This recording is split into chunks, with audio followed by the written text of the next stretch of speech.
बंधुगण आमर हिंदू धर्म रे नारी को लक्ष्मी माँ का स्वरूप मना जाइथाए एवं एहा मध्य कुहा जाइथाए जेउ घरे नारीर पूजा करा जाइथाए किंबा नारी को सम्मान दिया जाइथाए सेही घरे माता लक्ष्मी वास करिथांती किंतु किछि स्त्री घर पाई शुभ होइथांती और किछि स्त्री घर पाई अशुभ होइथांती। तेणु आसंतु जानिबा एही वीडियो माध्यम रे स्त्री मानकर शुभ अशुभ लक्षण विषय रे। किंतु ता पूर्वरु जदि आपण माने चाहुचंती माता लक्ष्मी का आशीर्वाद आपणक उपरे सदा सर्वदा रहू तेबे एही वीडियो को लाइक करंतु और चैनल को सब्सक्राइब करी कमेंट रे जय माँ लक्ष्मी निश्चित लिखि दियंतु। नंबर 1 जेउ स्त्रीर नाकर अग्रभागरे कला जाइथाए एमिति स्त्री बहुत भाग्यशाली होइथाए एवं एहाकू शुभ बोली मना जाइथाए। से स्त्री घर को आसीबा द्वारा घरर भाग्य खोली जाइथाए एवं एमिति स्त्री निजर ससुर घरे समस्त प्रकार सुख भोग करिथांती। नंबर 2 जेउ स्त्रीर आखि भूरा रंगर अथवा मयलिया होइथाए से स्त्री लोक माने बहुत रागी स्वभाव होइथांती और सेमिति स्त्री को अशुभ बोली मना जाइथाए।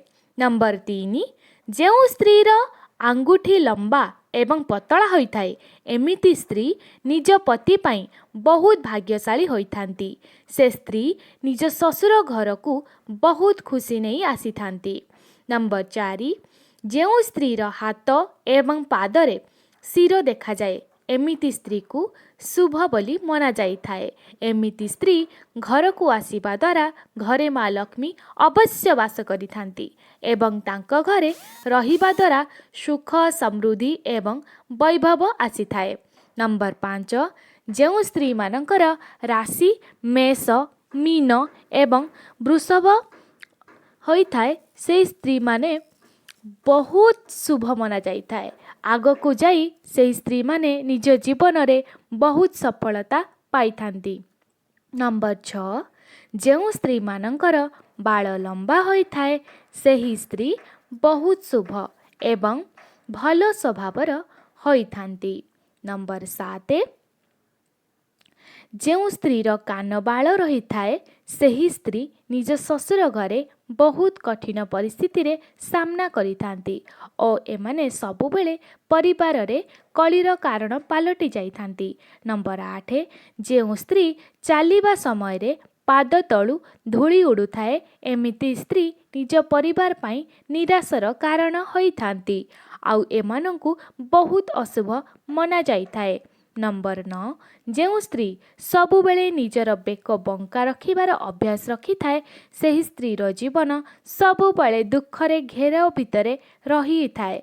नंबर 10 जेउ स्त्रीर मथा लंबा होइथाए सेही परि स्त्री निज नणंद और दियर पाई बहुत अशुभ होइथांती। नंबर 11 जेउ स्त्रीर जीभ लाल रंगर होइथाए एवं कमल जीव होइथाए सेही स्त्री निज जीवन रे बहुत परिस्थितिर सामना करी सुख लाभ करिथांती एवं निजर ससुर घरु बहुत भल पाइबा पाइथांती। नंबर 12 जेउ स्त्री पादर तल भागरु झाड़ बहु न थाए सेमितिका स्त्री बहुत भाग्यशाली मना जाइथाए। सेही स्त्री निज जीवन रे रानी भली सुख प्राप्ति करिथांती एवं जेउ स्त्री घर को जाइथांती एवं जो घर को जाइथांती सेही घरे मध्य केबे भी धन संपत्तिर कमी होई न थाए।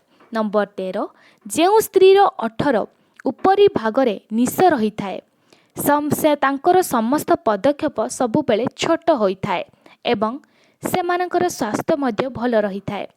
एही स्त्री निज स्वामी पाई शुभ होइथांती। एही संकेत सेही स्त्रीर सुंदरता उपरे दाग लगाई थाए। नंबर 14 जेउ स्त्रीर पेट घड़ी सदृश होइथाए सेही स्त्री तार पूरा जीवन रे सुख समृद्धि और वैभव लाभ करिथाए। एमिति स्त्री तांको जीवन रे कम कठिनता रे अधिक सफलता पाइथांती। नंबर 15 जेउ स्त्रीर दांत लंबा होइथाए सेही स्त्री मानकर निजर मन मानी କରିଥାନ୍ତି। ସେମାନେ କାହା କଥା ଶୁଣନ୍ତି ନାହିଁ। ସେମାନେ ସର୍ବଦା ରାଗୀ ସ୍ୱଭାବର ହୋଇଥାନ୍ତି। ନମ୍ବର 16 ଯେଉଁ ସ୍ତ୍ରୀର ଦାନ୍ତ ଛୋଟ ବଡ଼ ନ ହୋଇ ସମାନ ହୋଇଥାଏ ସେହି ସ୍ତ୍ରୀର କଥା ସର୍ବଦା ମୋଟା ଏବଂ ମଧୁର ହୋଇଥାଏ। ସେହି ସ୍ତ୍ରୀ ସର୍ବଦା ଭାଗ୍ୟଶାଳୀ ହୋଇଥାଏ। ଏମିତି ସ୍ତ୍ରୀ ନିଜ ପରିବାରକୁ ସର୍ବଦା ପ୍ରେମରେ ରଖିଥାନ୍ତି। ନମ୍ବର 17 ଯେଉଁ ସ୍ତ୍ରୀର ହାତର କଚଡ଼ି ମୋଟା ହୋଇଥାଏ ସେହି ସ୍ତ୍ରୀ ନିଜ ପରିବାର ପାଇଁ ଶୁଭ ହୋଇଥାଏ। ନମ୍ବର 18 ଯେଉଁ ସ୍ତ୍ରୀର ଅନାମିକା ଆଙ୍ଗୁଳି ଛୋଟ ହୋଇଥାଏ ଏପରି ସ୍ତ୍ରୀ ନିଜ ପତି ଓ ଶାଶୁ ଉପରେ ହୁକୁମ ଚଲାଇଥାନ୍ତି। ଏହି ସ୍ତ୍ରୀମାନେ ବହୁ ଝଗଡ଼ା ସ୍ୱଭାବର ହୋଇଥାନ୍ତି। ଏହି ସ୍ତ୍ରୀମାନଙ୍କ କଥାରେ କଥାରେ ନିଜ ସ୍ୱାମୀ ଓ ପରିବାର ସଦସ୍ୟଙ୍କ ସହ ଝଗଡ଼ା କରାଇଥାଏ। ନମ୍ବର 19 ଯେଉଁ ସ୍ତ୍ରୀର ବେକ ହାଡ଼ ଦେଖାଯାଉଥାଏ ସେହି ସ୍ତ୍ରୀମାନେ ସାଧାରଣତଃ ଉଚ୍ଚ ଭାବନା ସ୍ୱଭାବର ହୋଇଥାନ୍ତି।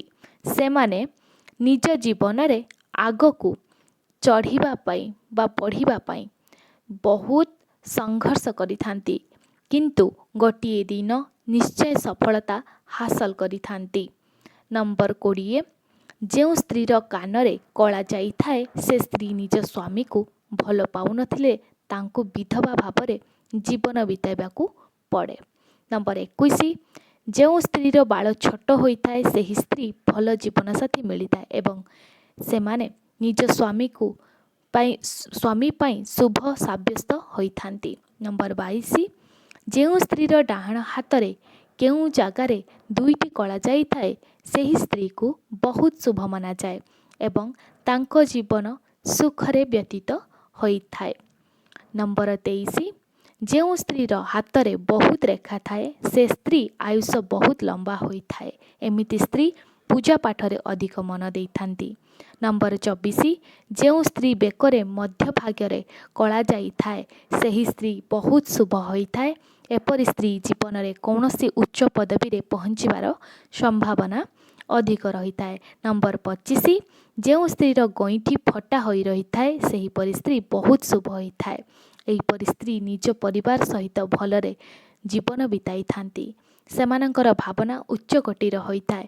ନମ୍ବର 26 ଯେଉଁ ସ୍ତ୍ରୀର ବେକ ପଛରେ କଳା ଯାଇଥାଏ ସେ ସ୍ତ୍ରୀ ବହୁତ ଅଶୁଭ ହୋଇଥାଏ ଏବଂ ତାଙ୍କୁ ନିଜ ଜୀବନରେ ବହୁତ କଷ୍ଟ ଉଠାଇବାକୁ ପଡ଼ିଥାଏ। ନମ୍ବର 27 ଯେଉଁ ସ୍ତ୍ରୀର ପାଦ ପତଳା ଏବଂ ଲମ୍ବା ହୋଇଥାଏ ସେହି ସ୍ତ୍ରୀ ବହୁତ ଭାଗ୍ୟଶାଳୀ ହୋଇଥାଏ। ଏପରି ସ୍ତ୍ରୀକୁ ମାତା ଲକ୍ଷ୍ମୀଙ୍କର ରୂପ ବୋଲି ମନାଯାଇଥାଏ। ଯେଉଁ ଘରକୁ ଏମାନେ ଯାଆନ୍ତି ସେହି ଘରେ କେବେ ହେଲେ ଟଙ୍କା ପଇସାର କମି ହୋଇନଥାଏ। ସେହି ଘରେ ଧନ ଦୌଲତ କେବେ ଅଭାବ ହୋଇନଥାଏ ଆଉ ସେହି ଘରେ ମାତା ଲକ୍ଷ୍ମୀଙ୍କର ବିଶେଷ କୃପା ଲାଗି ରହିଥାଏ। ନମ୍ବର 28 ଯେଉଁ ସ୍ତ୍ରୀର ଆଖି ମୋଟା ହୋଇଥାଏ ସେହି ସ୍ତ୍ରୀ ବହୁତ ଶୁଭ ଓ ଭଲ ସ୍ୱଭାବର ହୋଇଥାଏ। ଏମିତି ସ୍ତ୍ରୀ ବହୁତ ଦୟାଳୁ ହୋଇଥାନ୍ତି ଓ ଦାନୀ ମଧ୍ୟ ଅଟନ୍ତି।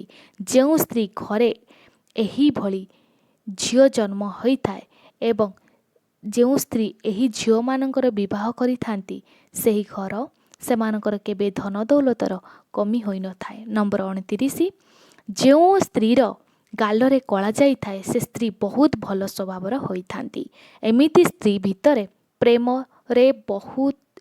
ପ୍ରେମର ଇଚ୍ଛା ବହୁତ ଅଧିକ ରହିଥାଏ। ନମ୍ବର 30 ଯେଉଁ ସ୍ତ୍ରୀର ପାଦ ପତଳା ଏବଂ ଲମ୍ବା ସେହି ସ୍ତ୍ରୀ ବହୁତ ଶୁଭ ହୋଇଥାଏ।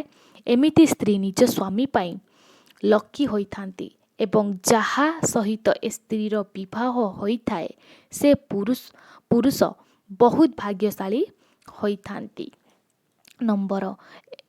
ଦର୍ଶକ ବନ୍ଧୁ ଏହିପରି ଜ୍ୟୋତିଷ ଏବଂ ଧର୍ମ ଉପରେ ଆସ୍ଥା ଓ ବିଶ୍ୱାସ ରଖନ୍ତୁ। ଆମର ଏହି ଭିଡ଼ିଓ ଉଦ୍ଦେଶ୍ୟ ହେଉଛି ଆପଣଙ୍କୁ ଉପଯୁକ୍ତ ପରାମର୍ଶ ଏବଂ ଜ୍ଞାନ ଦେବା।